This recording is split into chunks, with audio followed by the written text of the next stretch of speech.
লক্ষ্মীর ভান্ডারের পর বিধবা ভাতাতেও দুর্নীতির অভিযোগ। বিধবা নয়, সধবা মহিলার অ্যাকাউন্টে ঢুকছে টাকা।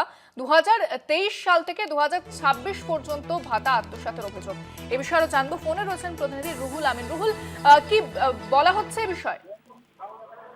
একেবারেই দেখো, লক্ষ্মীর ভান্ডারের পর এবার বিধবা ভাতাতেও কিন্তু দুর্নীতির অভিযোগ। বিগত সরকারের আমলে বিধবা মহিলার টাকা ঢুকছে একেবারে পুরুষের অ্যাকাউন্টে, এবং একজন নন, একাধিক প্রকৃত উপভোক্তা সরকারি সুবিধা থেকে বঞ্চিত। ঘটনাকে কেন্দ্র করে ব্যাপক চাঞ্চল্য ছড়িয়েছে মালদার চাচল বাজারপাড়া এলাকায়।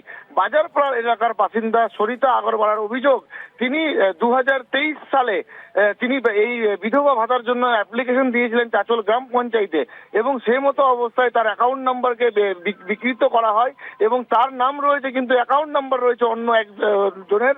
সেই অ্যাকাউন্টে এই বিধবা ভাতার অর্থ কিন্তু ঢুকছে 2023 থেকে, অর্থাৎ 3 বছর ধরে নিয়মিত টাকা কিন্তু সরকারের তরফে দেওয়া হচ্ছে, কিন্তু প্রকৃত যে ভোক্তা সরিতা আগরওয়াল তার কাছে কিন্তু সেই টাকা আসছে না, এবং এই টাকা অন্য অ্যাকাউন্টে ঢুকছে এবং অন্যজন সেই টাকাটা তুলে নিচ্ছে। এবং এই অভিযোগ কিন্তু সামনে আসতেই রীতিমতো রাজনৈতিক চর্চা শুরু হয়েছে, যেখানে একাধিক অভিযোগ কিন্তু তোলা হচ্ছিল বিজেপি সরকারের তরফে, এবং এই অভিযোগ কিন্তু কোথাও দাঁড়িয়ে সত্যি হচ্ছে। মালদার চাচল শহরের বাজারপাড়া এলাকায় এই মহিলার ভুয়ো অ্যাকাউন্ট কি করে তৈরি হলো তা নিয়েও কিন্তু প্রশ্ন উঠছে। ইন্দ্রাণীদি, ধন্যবাদ রুহুল।